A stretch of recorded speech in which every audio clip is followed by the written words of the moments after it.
پہلگام حملے کے بعد انڈیا نے پاکستان کے خلاف کارروائی کی تھی، لیکن اب یہ پاکستان کے اخبارات کے ذریعے معلوم ہو رہا ہے کہ پاکستان اور چین دونوں نے مل کر ہندوستان کا مقابلہ کیا تھا، اور یہ اپنے آپ میں حیرت انگیز ہے کہ یہ جنگ انڈیا اور پاکستان کے درمیان ہو رہی تھی، لیکن پاکستان کے ایک کالم نویس نے پاکستان کے مشہور اخبار روزنامہ جنگ میں ایک ادارتی مضمون میں جو انکشاف کیا ہے وہ حیران کر دینے والا ہے۔ یہ مضمون ہے پاکستان کے کالم نویس مرزا اشتیاق بیگ کا۔ 21 مئی کے شمارے میں یوم تشکر چینی قونصل جنرل کے ہمراہ کے عنوان سے ایک آرٹیکل لکھا ہے۔ اس آرٹیکل میں بتایا گیا ہے کہ 20 مئی کو پاکستان میں بھر میں یوم تشکر منایا گیا تھا کہ پاکستان یہ دنیا بھر میں باور کرا رہا ہے کہ ہندوستان کے خلاف اس نے جیت حاصل کی ہے۔ چلو یہ مان بھی سکتے ہیں کہ دل کو بہلانے کے لیے غالب خیال اچھا ہے، لیکن اس کے بعد پاکستان ایک بڑے پیمانے پروپیگنڈا کر رہا ہے کہ اس نے انڈیا کے خلاف جیت حاصل کر لی۔ اسی اپنے شہریوں کو، اپنے عوام کو خوش کرنے کے لیے پاکستان نے یوم تشکر کا اہتمام کیا تھا۔ اس دن کے حوالے سے پورا مضمون لکھا ہے، اور اس دن کے حوالے سے مرزا اشتیاق احمد بیگ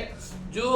پیپلز پارٹی کے ممبر پارلیمنٹ مرزا بیگ کے بھائی ہیں، انہوں نے مضمون میں لکھا کہ ہم نے یوم تشکر کے موقع پہ اپنے گھر پر ایک دعوت کا اہتمام، ایک ڈنر کا اہتمام کیا تھا۔ اس ڈنر میں پاکستان کے کراچی شہر میں جو چین کے جو قونصل جنرل ہیں یانگ یوڈنگ، اس کو دعوت دی گئی تھی۔ وہ یانگ ڈونگ کی شرکت کا بہت استقبال کا ذکر کرتے ہوئے انکشاف کیا ہے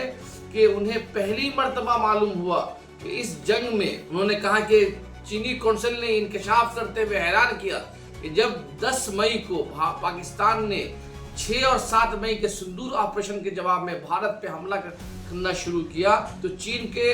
جو ایمبیسڈر ہیں وہاں پاکستان میں، وزارت پاکستان کے فارن افیئرز کے آفس میں آئے، وہاں بیٹھ کر پوری کارروائی کو پاکستان کے اعلیٰ افسران اور وزیر خارجہ اسحاق ڈاٹ کے ساتھ دیکھ رہے تھے۔ سوال یہ ہے کہ کیا پاکستان مکمل طور پر چین کے ہاتھوں غلام بن گیا ہے؟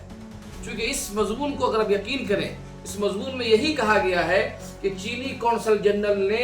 دوران گفتگو یہ انکشاف کیا کہ پاکستان نے بھارتی جارحیت کے جواب میں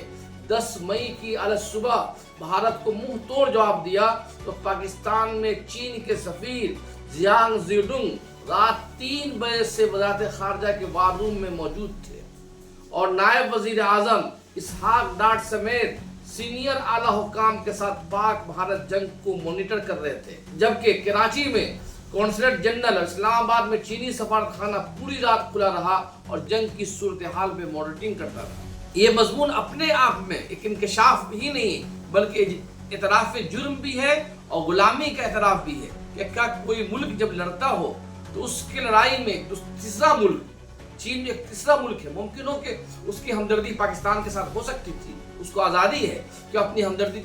جس کے پلے میں رکھے، لیکن کیا کوئی ملک کا سفیر وار روم میں بیٹھ سکتا ہے؟ یہ بہت ہی حیران کرنے والا انکشاف ہے، اور اس سے اندازہ ہوتا ہے کہ چین دراصل پاکستان کے ساتھ مل کر انڈیا کے خلاف، بھارت کے خلاف سینتر اور سازش رچ رہا ہے، اور اس سازش میں چین جو ہے کھیل کھیل رہا ہے، اور اس وقت پاکستان کا جو دفاعی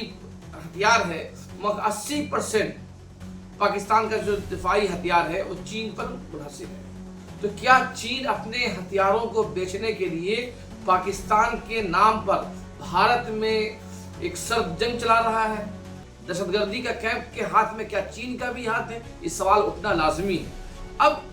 حکومت ہند کو چاہیے کہ چین کے سامنے سوال رکھیں، اس پہ وضاحت طلب کریں کہ آپ ہمارے 2 ملکوں کے درمیان جنگ میں ایک تیسرا فریق کیا کر رہے تھے۔ آپ دیکھ رہے تھے انصاف نیوز آن لائن، بہت بہت شکریہ۔